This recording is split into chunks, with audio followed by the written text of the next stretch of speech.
गणपती कधी आले कधी गेले काय कळलंच नाही हो. काका काका सावकाश जा, तो आंब्याचं झाड आहे, रात्र आहे, त्याच्यामुळे नीट जा तिकडून. हो हो हो. गाडीची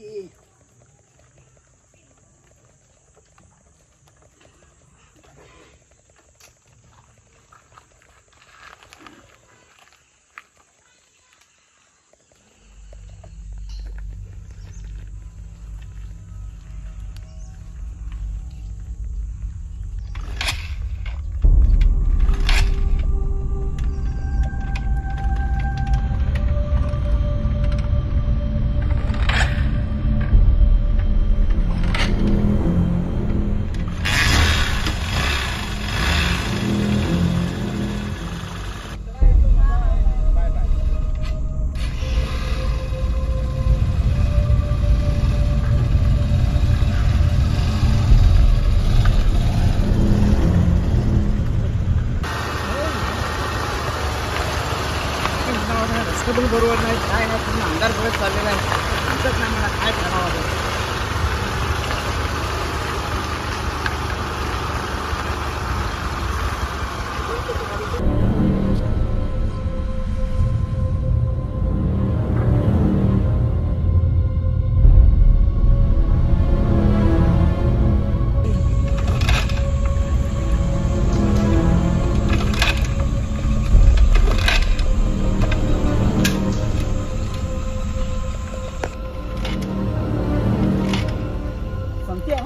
गाडी कशी चालू होईना. संख्या संख्या कुठे गेला? कुठे गेला संख्या? संख्या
नेहमीसारखा दिवस होता. माझ्या आत्याचा मुलगा मुंबईवरून गावी आला होता. आम्ही दुपारी जेवताना रानात फिरायचा प्लॅन केला. त्या दिवशी जी घटना आमच्यासोबत घडली ती मी आयुष्यात कधीच विसरू शकत नाही.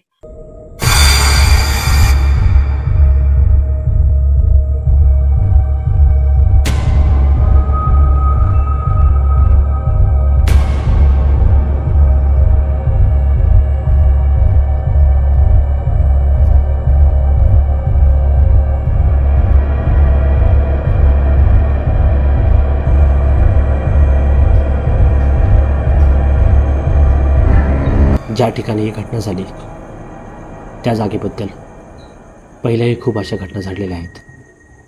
ते आम्हाला माहिती होतं, कारण लहानपणापासून मी गावी राहिलो होतो. तरीसुद्धा आम्ही त्या ठिकाणी जायचा प्रयत्न केला आणि ती चूक माझ्या आत्याच्या मुलाच्या नशिबी आली. दादासोबत घडलं ते खरंच खूप भयानक घडलं. माझाही या गोष्टींवरती कधीच विश्वास नव्हता. मम्मी पप्पा नेहमी बोलायचे त्या जागेवरती खूप काहीतरी भयानक आहे, जसं की हडळ.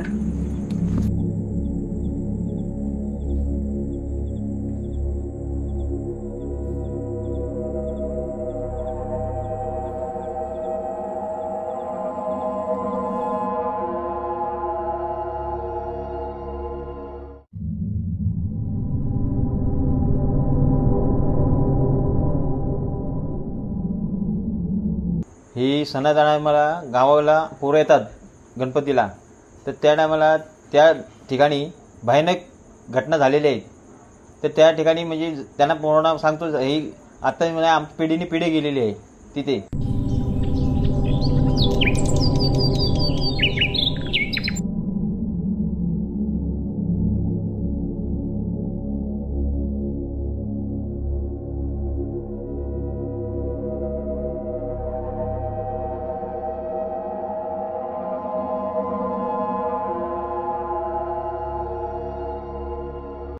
तर त्या ठिकाणी म्हणलं त्या ठिकाणी जाऊ नको, तर ते पोरं काय ऐकत नाहीत, त्या ठिकाणी जातात.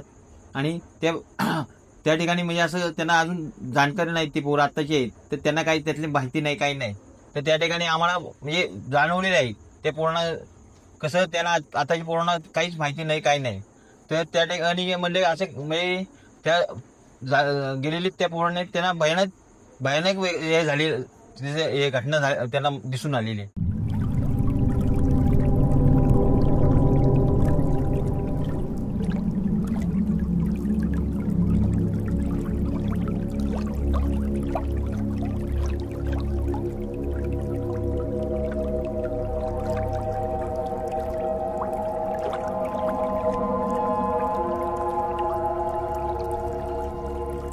आंब्याच्या झाडापर्यंत येईपर्यंत सगळं ठीक होतं. सचिन माझ्या सोबतच होता, माझ्या मागेच चालत होता.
आणि एका क्षणातच मी नजर हरवली आणि सचिन गायब झाला.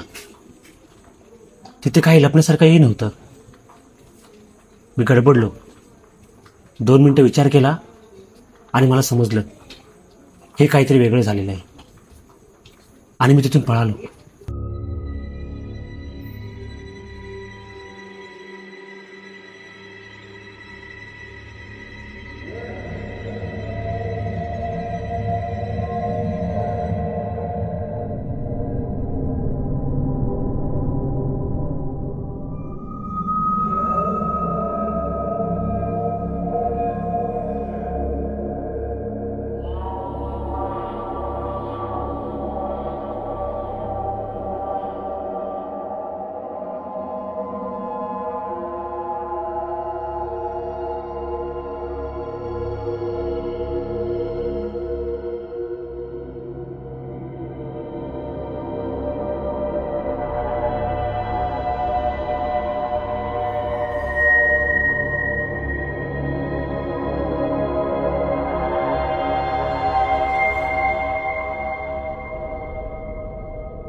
दादा अचानक धावत आला आणि त्यांनी सांगितलं, सचिन माझ्यासोबत होता, तो अचानक गायब झाला.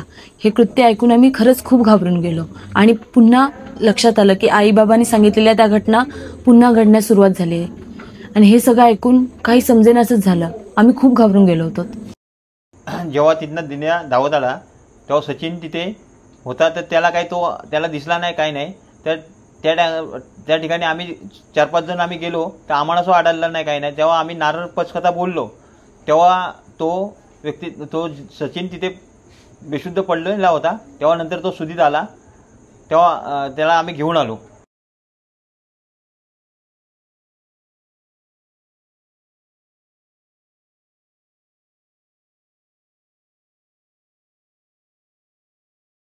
त्या दिवशी जे झालं त्यांनी घरातले खूप घाबरले होते. आंब्याच्या जवळ गेलो तो क्षण आणि ह्या लोकांनी मला उचलून आणला तो क्षण, एवढे 2च क्षण मला आठवत आहेत.